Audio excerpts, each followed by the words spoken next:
ఓం శ్రీ పరమాత్మనే నమః. వసుదేవసుతం దేవం కంసచాణూరమర్దనం దేవకీ పరమానందం కృష్ణం వందే జగద్గురుం.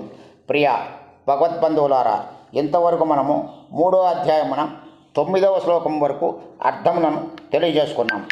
మరల 9 నుండి 16వ శ్లోకం వరకు కేవలము అర్థములనే తెలియజేసుకుంటున్నాం.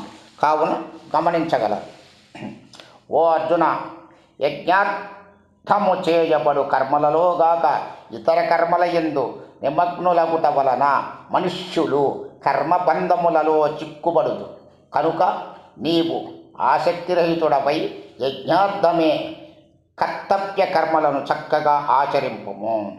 కల్పాది యందు బ్రహ్మాది దేవుడు యజ్ఞసహితముగా ప్రజలను సృష్టించి మీరు ఈ యజ్ఞముల ద్వారా వృద్ధి చెందుడు.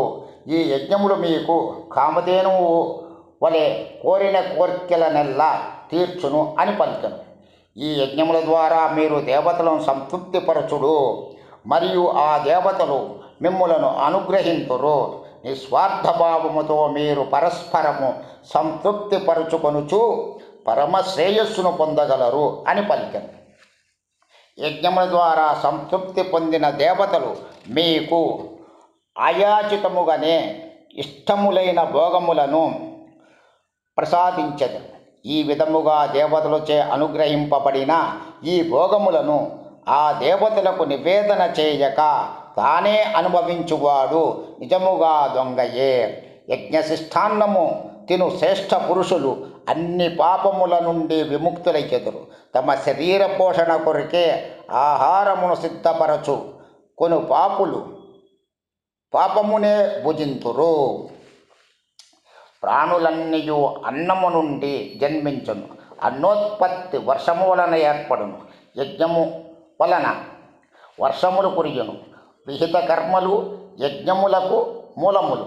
వేదములు విహిత కర్మలకు మూలములు. వేదములు నిత్యుడైన పరమాత్మ నుండి ఉద్భవించినవని తెలుసుకునుము. అందువలన సర్వవ్యాపియు అవ్యయుడును అయిన పరమాత్మ సర్వదా యజ్ఞముల యందే ప్రతిష్ఠుడై ఉన్నాడు. ఓ అర్జున, ఇట్లు పరంపరాగతముగా కొనసాగుచున్న సృష్టి చక్రమునకు అనుకూలముగా ప్రవర్తింపనివాడు, అనగా తన కర్తవ్యములను పాటింపక ఇంద్రియ సుఖలోలుడైన వాడు పాపి. అట్టివాని యొక్క జీవితము వ్యర్థం. ఓం శాంతి శాంతి శాంతి.